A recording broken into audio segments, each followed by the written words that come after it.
Je recommande de garder son sang-froid. C'est pas forcément ce que je fais, surtout dernièrement, mais il faut garder son sang-froid, il faut avoir la tête froide, il faut avoir le recul.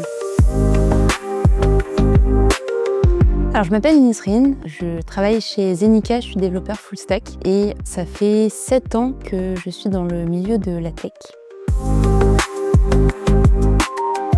En 2-3 phrases, moi je fais un parallèle entre l'organisation d'un mariage et l'organisation d'un projet, d'un point de vue client et d'un point de vue développeuse du coup. Donc c'est un parallèle entre les deux et c'est plus similaire que ça en a l'air. Dans le mariage, le client, du coup, c'est moi, puisque c'est moi qui vais me marier. Et j'ai mon API ou mon développeur, du coup, c'est ma wedding planner, puisque c'est elle qui organise tout, normalement. Je suis quelqu'un de très organisé, donc je sais que dès le départ, je donne beaucoup de visibilité et j'essaie d'être le plus carré possible et de respecter vraiment les cahiers des charges, etc.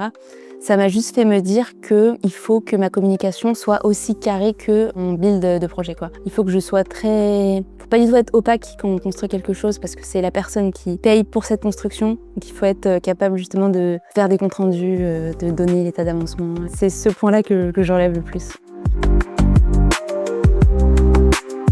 Le point commun, c'est que ça peut être patché. L'organisation qui plante, c'est toujours sauvable. Et le site internet qui plante, ça peut également... Il y a un souci quelque part. Dans les deux cas, il y a un problème quelque part. Il faut débugger, il faut trouver où est le souci. Et il faut pouvoir amener les solutions qui vont bien. Donc c'est pas quelque chose qui doit être jeté à la poubelle dans les deux cas. Et c'est ma leçon 3 de mon talk, justement. Il faut avoir le courage de reprendre les choses de A à Z et trouver le problème et donc la solution.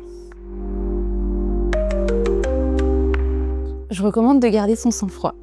C'est pas forcément ce que je fais, surtout dernièrement, mais il faut garder son sang-froid, il faut avoir la tête froide, il faut avoir le recul, d'avoir cette vision globale pour prendre les choses correctement et les résoudre correctement. Si on part sur les émotions tout de suite, on risque d'empirer la situation, quoi. Après, moi, dernièrement, c'était surtout parce que, vu qu'on a une grosse deadline quand même, c'était prendre les choses en main moi-même et foncer. Mais je recommande la solution sang-froid à 100%.